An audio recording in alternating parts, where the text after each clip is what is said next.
Hey everyone, Jonathan Gorenstein here, your industrial insider.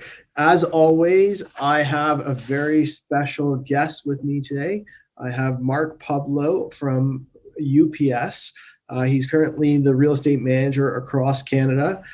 He takes care of all leases, physical properties, offices, warehouses, negotiates leases, dispositions, essentially anything to do with real estate in Canada. Mark is your guy. So if there's any information that you need to know about real estate, he is definitely in the know. Mark, thank you for taking the time to join me on the Industrial Insider. If you have anything to add on your intro, please feel free to add it to tell everyone a little bit about what you do. Thanks, John. My pleasure to join you and your audience. I've been watching your clips for the last couple months, and it's very insightful. Thank you. I appreciate that. Especially in our industry. I mean, a lot of people in this industry share information. Yep. And but it's definitely a new piece of media that we don't normally see. Podcasts that are specific to commercial real estate. So I think it's a great thing you're doing. Thank you. Okay, so let's jump right into it. Let me pepper you with some questions and give our audience a little bit of insight on what you're seeing in the market and into UPS. I guess the biggest question that everyone's wondering, what has changed over the last 12 months with the pandemic and how it's affected the business? Do you want to give us some insight onto how that's really affected the business? Yeah, sure. I think UPS and other users that are obviously in the market, they're going through what I want to refer to as almost an adjustment. Right. COVID has created an environment where there's winners and there's losers. And, I think we're all adjusting to the new norms of business. Right now, what we're seeing in the market is and this goes from coast to coast, and this isn't just Canada. When I speak to my colleagues in the US and across the world, they're saying the same thing. Industrial is very hot. Yeah. Again, I like to say there's winners and there's losers. Industrial's winning, office is losing right now. Right. But we're going through that adjustment. We're adjusting to new rate levels, new market norms, new availabilities. And really, as a tenant or a user, it's tough to keep up. I mean, it's changing month over month.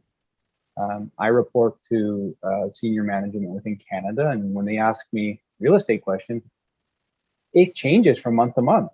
Right. The rate this month is a little bit different than the rate that was last month, and it is definitely hard to keep up. Okay, well, thank you for that. So given that the market is or the business is changing constantly, the environment is changing, how is UPS preparing themselves to constantly change with the market? Like, are you doing short-term leases? Like, what are you doing to really, I guess, set yourself up to be flexible so you can adjust to the market and the customer needs? Yeah, I mean, we're as an organization, we're obviously trying to be one step ahead of what we think is happening. We try to pre-plan. Obviously, we look into the future and say, hey, what's our capacity? What do we think we need? Like any other organization, we try to do that. But we have to be, as an organization, almost more diligent than your average day industrial user. Right. Because if we don't have enough real estate, the market changes for us almost instantaneously. Right. It can be very seasonal. Obviously, with our busy time is obviously the holidays. Yeah. And if we don't have enough real estate coming into what we call peak season, well, then no one's going to get their gifts come holiday time. Yeah. People get upset when Santa doesn't show up on time. Yeah, and I think consumers specifically, they can get very hostile when service providers such as UPS or Amazon or our competitors, when we don't deliver on time. Okay, so why don't we jump into, I guess e-commerce has really changed over the last 12 months. I'm sure everyone knows the stats on how retail has really focused more on e-commerce than retail. And I guess the landscape of retail has really changed. How are you guys handling the change from retail to e-commerce and dealing with so many packages? Like, is there a different strategy from last year to this year, or it's you're still in the testing process because this last mile is constantly evolving? Yeah, again, I mean, it's an adjustment period. I think obviously when we were just getting into the pandemic, our business shifted. It went from B2B to more of a B2C Right. component. I think what we're seeing is that a lot of businesses that didn't really have the B2C component in their supply chain, they're moving into that direction now. Right. It's almost like, hey, if you want to survive in this environment, well, you better start allowing your customers to purchase online and allowing you to ship direct to your customers, whether it's a business or it's a personal person in the house.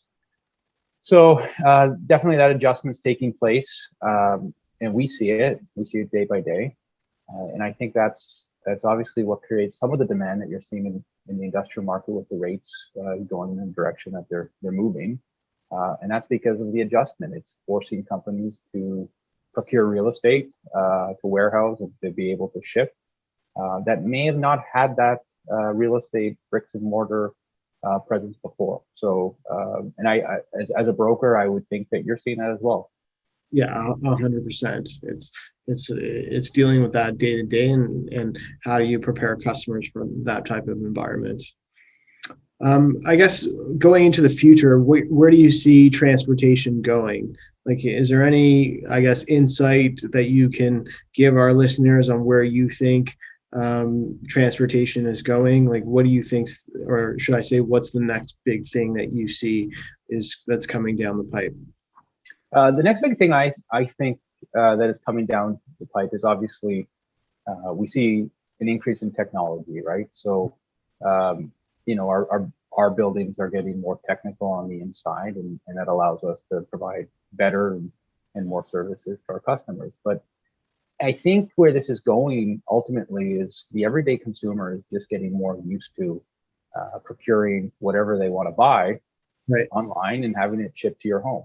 Right. I like to look out my window every day and I see more and more courier vehicles showing up to the house, and you got all the competitors, and you got new companies that you haven't seen before, and it's just becoming more familiar for everybody. Right.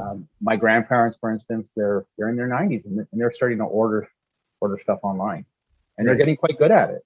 And I think that's the shift. People are moving in that direction, and that's not a new thing, but I think COVID has created an environment where it has exponentially grown. Right. Maybe without COVID, this was where we're at today, was 5 years down the road, but it's almost added 5 years into the future for all of us, and I think it's a good thing. Right. Well, Mark, I don't want to take up too much of your time. I want to say thank you for joining me on the Industrial Insider and kind of giving us a little bit of insight on what's going on with UPS and what you think will be going forward. Thanks again, and I appreciate the time. My pleasure. Thank you, John. Thanks. Thank you for joining me on the Industrial Insider. As always, you can give me a call at 416-471-0904 or shoot me an email at jonathan@leonard.com. Thank you.